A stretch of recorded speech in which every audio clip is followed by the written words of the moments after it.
These are 5 houses I would never buy. And a little background on myself, I've been a real estate agent and real estate investor for about the last 10 years. And also keep in mind, any property you could buy at the right price. So even like a crack house on a busy street next to a fire station, there's probably a price that you would pay for that where it's like an absolute steal. So keep that in mind. At the right price, you would buy any property. But generally speaking, these are the properties I would avoid. So the first one is a studio condo. And this was actually the first property I ever purchased because it was just the cheapest. It was like the lowest price property in the entire city and pretty much the only thing I could afford. But the thing with studio condos is there's not really that many buyers for studio condos. Like they don't really appreciate in value. There's not a ton of people out there just looking for a studio condo. And let's say you buy it and then you keep it as a rental property. Well, you typically have a lot of turnover because people don't want to live in a small space for that long. They might rent it out for like a year, but then they move out. You're not typically going to have somebody that just rents out a studio condo for like 10 years. Now, the thing is, you're probably not going to like lose money with a studio condo because they're typically the cheapest and they just always kind of like stay as the cheapest property. But a studio condo is not going to go from like 100,000 to like 500,000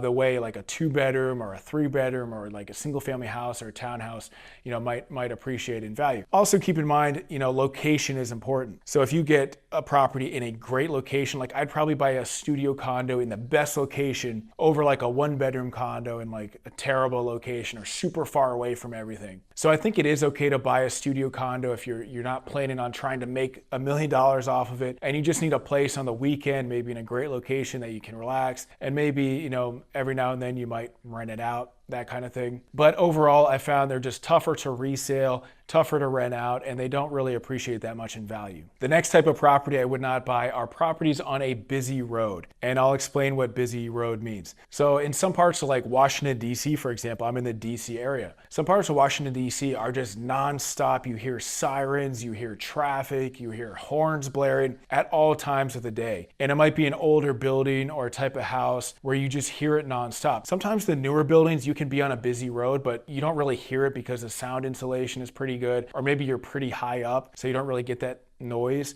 which I think is totally fine. But if it's an older building or you think it might be some type of concern, like go there during rush hour or during the times you would be at the property when it might be a little bit busier, and try to get a sense of what it sounds like, because that can get pretty old pretty quickly. Now, if it's a single family house or a row house, you can do things like soundproofing, getting new windows. The newer windows are typically much better for soundproofing, and there's different things you can do to soundproof a place, but you still have that busy road right there. So like when you're coming home, it's like you don't want to have to like slam on the brakes and take a hard right turn into your property, and it's kind of like stressful with cars like whizzing by. You want a place that's probably a little bit more relaxing than that. I see some properties where it's almost like stressful just to get back to your own house just because there's so many cars, they're flying by. So if it is on a busier road, it should at least be like a little bit wider of a road or a little bit easier to like turn in, and maybe you have a driveway, you have parking out front, so it's a lot less stressful. So a lot of times the double yellow line roads are going to be like the busy roads, obviously. However, I've seen some double yellow line roads where it's basically like a highway. But then I've seen other double yellow line roads where you have the bike lane, you have a sidewalk, you might have a big front yard. It's more like spread out, and it doesn't really feel like you're on that busy of a road. So it kind of depends, but if you see a double yellow line road, just try to get a sense of like how bad the traffic can be. And another thing you should watch out for with busy roads is I've seen some properties where they back to like a highway, right? And they have the big sound barrier in the back, but the big sound barrier doesn't really do too much. So when you're inside the house or even outside in the backyard, you just hear like the steady white noise of the traffic. And those properties,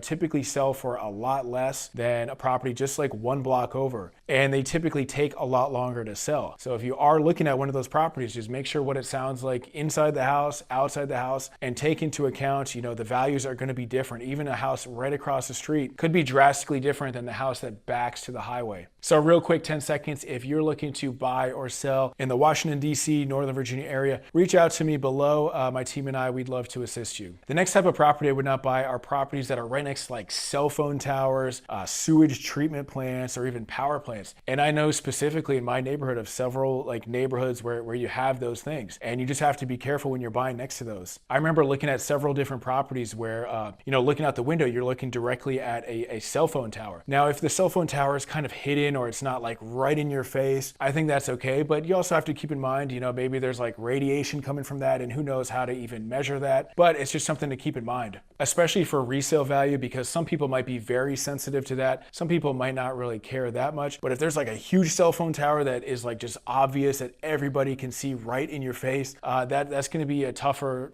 property to sell. And that's why you should always like drive around the neighborhood, or even Google Drive, like go on the streets and just drive around looking at what's in the neighborhood. Is there anything good or bad like that right there in your neighborhood? And another place you probably don't want to buy next to is a sewage treatment plant. And there's one of those in my county, and you can kind of smell it, you can see it. And there's some properties that are like close to it, but then there's other properties that are like right on top of it. And the sewage treatment plant is kind of like mixed into like an urban kind of area. So you have, like car dealerships and residential apartments, multifamily. So it's not like it's just completely residential and then there's this massive sewage treatment plant. It's kind of mixed in a little bit, but it still would be like definitely like it's not going to help the property value. And some buyers are probably going to be immediately turned away from buying a property or like buying a townhouse or single family house right next to it. I think if it's a few blocks away and it's like not directly in your face, kind of like with the cell phone tower, then it's okay. You should still look at the comps and proceed with a little bit of caution there. But if it's directly in front of you, that could definitely be an issue. And another red flag to look out for are power plants. So there's actually a building where I'm actually looking to buy in, and there is a massive abandoned power plant like right next door, actually like right in front of it. And so it's like one side of the building faces the power plant, and they're planning on like redoing the power plant, knocking it down, and they're going to build like commercial, residential, a whole development. It's right there in Old Town Alexandria. But those projects are always delayed. There could be like dust that gets in the air and that kind of thing. So it's definitely something to keep in mind. The way this building is set up is like only one side can really see the power plant. The other side of the building is kind of facing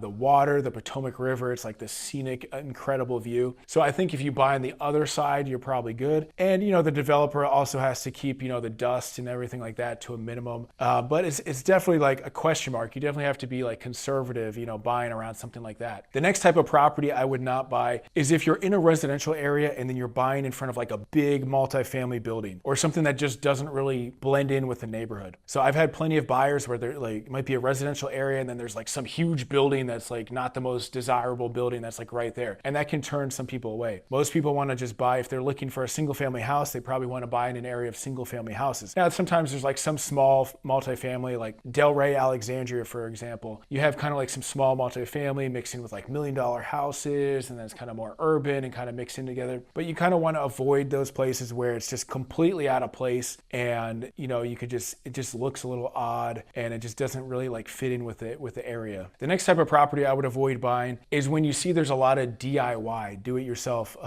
stuff done by the homeowner, especially if there's like massive additions and things like that. I see all the time where homeowners try to do their own floors, and it's like, yeah, it has new flooring, but it's done so shoddily that you pretty much just want to replace it anyways, much less if they're doing additions and just doing all types of stuff with the, who knows what else. You want to, ideally, if there's big additions or tons of stuff that just looks like it was not professionally done, you want to check for permits. You want to get like an idea of what they actually did to the property, and then you want to factor in, the cost of probably redoing most of it, if not all of the work that they did. So there you have it, 5 properties to avoid buying. And if you are looking to buy or sell in the DC area, reach out to my team and I below, and we would love to assist you.